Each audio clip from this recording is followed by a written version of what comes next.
Parts of Baliwag, Bulacan remain flooded due to rains from the southwest monsoon or habagat. For the latest situation, we have mobile journalist Daniel Dayaw. Daniel, go ahead.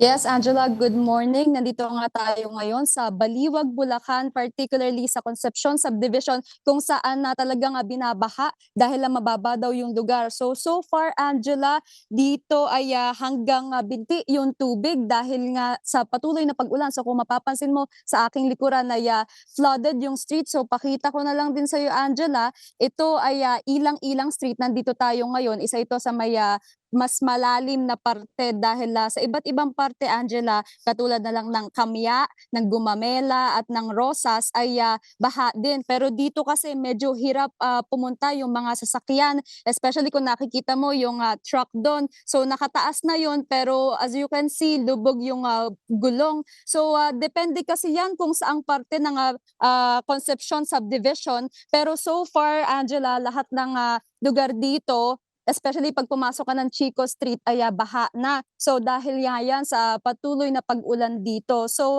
to give you just an information, ito kasing pag-ulan dito ay nagiging dahilan para hindi nga humupa yung baha. So ayon sa mga residente ay 3 weeks na daw hindi humuhupa yung baha dito. So naaapektuhan na yung kanilang hanap buhay, yung kanilang pang-araw-araw. So katulad na lang ni Ma'am Esmeralda. So kanina nakita ko na naglilimas siya dito, katulad ngayon, ayun naglilimas pa rin siya, Angela. So kanina napakita ko sa iyo na naglilimas siya. So ngayon, hanggang ngayon naglilimas siya. So may isa pa naglilimas dito, si Ma'am Mila, pero wala siya ngayon.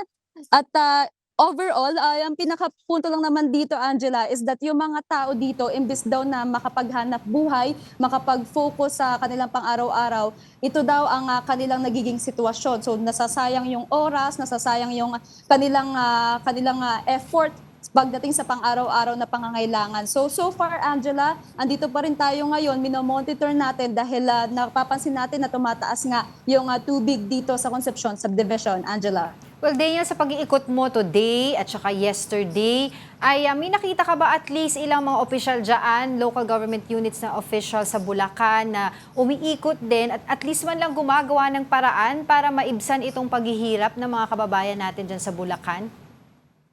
Yes, Angela. Actually, kanina ka lang kasi kaming umaga dumating dito sa Baliwag, Bulacan. Pero tinanong natin yung mga residente dito kung meron ba silang LGU, na may LGU ba na nagpapakita dito. At ang sabi nila sa akin, ay meron naman daw nagpapadala ng food aid o yung GOTO. Pero so far, ang pinupunto nila kasi dito ay sana daw magkaroon ng flood control projects. Pero pagdating dito nga sa LGU, we're also trying to contact yung LGU nila, yung CDRRMO. Pero ang sabi kasi, babalikan pa daw tayo dahil so far dito kasi sa Baliwag, Bulacan ay alternative learning modes para sa mga estudyante at alternative work mode. So yun yung patuloy natin tututukan, Angela. So ibig mong sabihin, Daniel, ganyan lang, parang nakikita lang natin yung baha ngayon, wala bang mga parang pumping stations, di ba?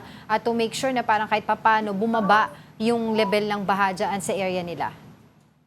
Yes, Angela, natanong natin yan sa mga residente dito at actually nakapag-ikot-ikot na rin naman tayo dito sa Concepcion Subdivision. Pero so far, as per my observation, wala tayong nakikitang pumping station or pumping gear para mabawasan yung tubig dito. Ang isa kasi sa mga sinasabi talaga ng residente, pakita ko na lang din sa iyo, is that ito kasi yung dinadaanan ng tubig ng ilang barangay. So dito, kung makikita mo papunta doon sa Patubigan, doon daw kasama na dyan yung mga basura, katulad ng basura na yan, hindi naman daw galing dito yan. So yun talaga yung nagbabara sa kanilang kanal. So so far, as for my observation and sabi din ng mga residente dito, wala pang ginagawang drainage operating system, pero nag-try daw or nakapaglinis naman daw so far. Pero ayun nga, hindi pa rin humuhupa yung baha, as you can tell.